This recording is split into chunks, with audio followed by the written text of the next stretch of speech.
morning. So we're checked out of the Verbo and got breakfast. It's Thursday, August 28th.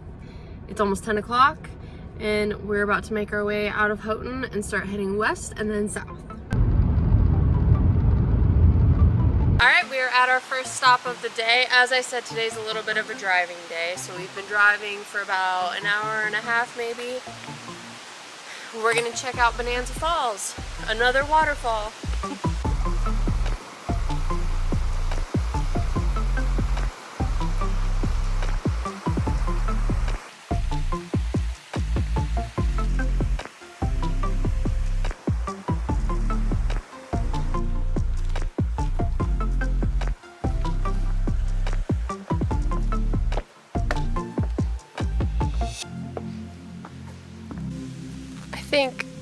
So I can hit all the vantage points. I'm gonna go this way first. Yeah. And that way I get a little bit of a walk in.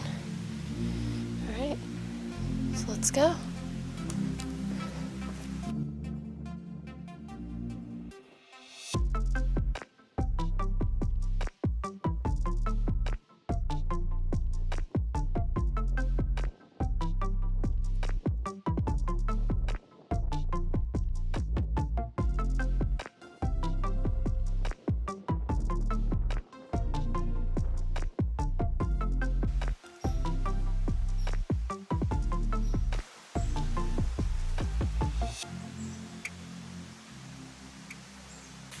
So I followed this trail because it kept saying Lake of the Clouds, Lake of the Clouds, so I thought it would take you down to the lake, but I guess it was referring to the cabin, and since that sign says occupants only, I guess I'm turning around. We just got done with Lake of the Clouds. It was really awesome, and I am at the point in the UP where part of it is in the central time zone, and I'm kind of dancing back and forth on that line right now. I wasn't sure, but now I am sure, because when I was hiking, I kind of went on a little side quest, and when I hit the point where I was going to turn around, I was like, oh god, I wonder what time it is, and I looked at my phone and I was like, oh well, I guess it's almost 1, that's not that bad. And then I get back to my car and I look at my phone and it's 12:02. I was like, oh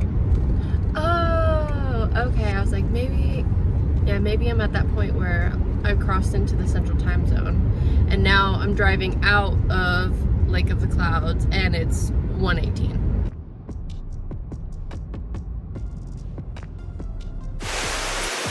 So this waterfall, I found it on Google Maps, but as far as like signage goes, there really aren't any signs on the side of the road like saying, hey, root your falls this way.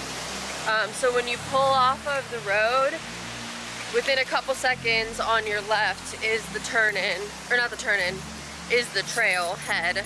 And again, there's no sign. It's obvious that there's a trail there, but there's nothing that's necessarily waving you down. And it looks like there might be a couple. Looks like there's one over there too. Yeah.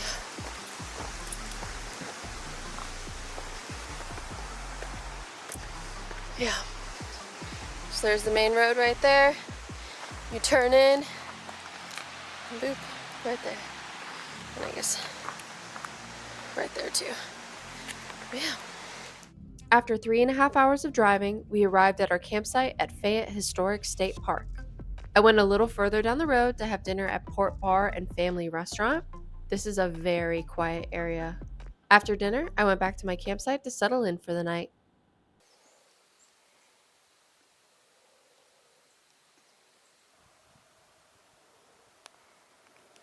My camera's on 2%, so we'll see if I can capture this. It is my last day. It's Friday, 8 a.m. I woke up here. It's outside my campground. I'm staying at Fayette Historical State Park. So there's these old buildings that you can kind of walk around, so that's what I'm about to do.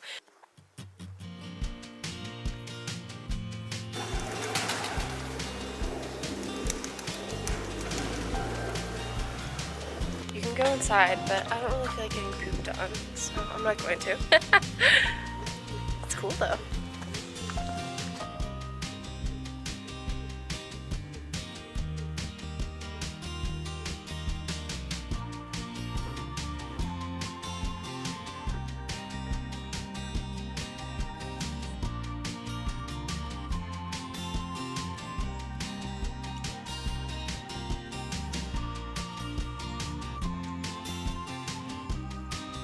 Just left the campsite. Now we're heading to Kitch-iti-kipi. One more yap and then we're gonna get moving because there's a lot of people pulling in the parking lot. So as some of you may have seen the video, I bought my annual pass for the state parks while I was up here. Had it mailed to my house, woohoo, yay! I forgot it. So every single park that I've been to and every single person who's like running the entryway has been so nice about it. They haven't asked, like I was like, I have the receipt on my phone, I can show it to you. No, and letting me in. I've received no grief about it, and it has been amazing. Like, they have been so friendly. So yeah, all right, let's get moving.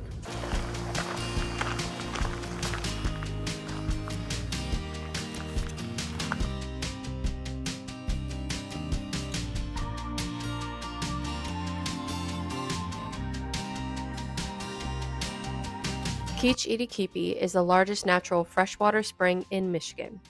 It's 40 feet deep, a constant 45 degrees Fahrenheit, and 10,000 gallons of water per minute come out of the springs in the floor.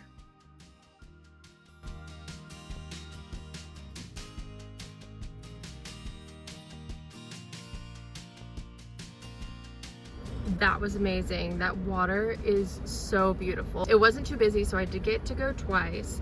I did make sure that everyone that was waiting got on before I got on so that no one was getting left behind just for me to get my second turn. I definitely had good timing. I would recommend getting here early as possible because I heard people saying that they've heard of people waiting hours to get onto the raft, and the line was definitely building by the time that we got off for my second time. So, but that was great. That was a great stop. Now we're on to Manistique.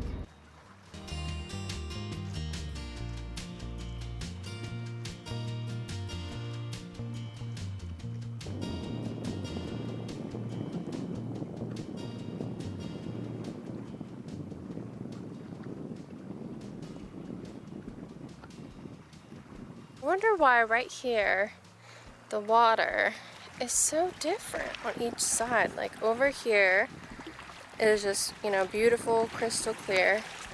And then over here it has that stain to it. Interesting.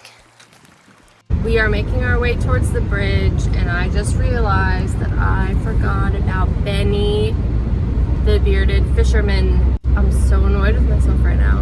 And I'm like, I would have to backtrack 40 minutes. Just have to visit him another time. I made one more Pasty stop before saying my final goodbye at Bridgeview Park. That is a wrap on this 5-part series of my journey around the Upper Peninsula of Michigan. Thank you to everyone for watching. I'm happy to dive deeper in the comments if you have any questions about where I stayed, where I ate, or what I did. And if this inspires you to visit the Upper Peninsula, please let me know. Until the next adventure, bye!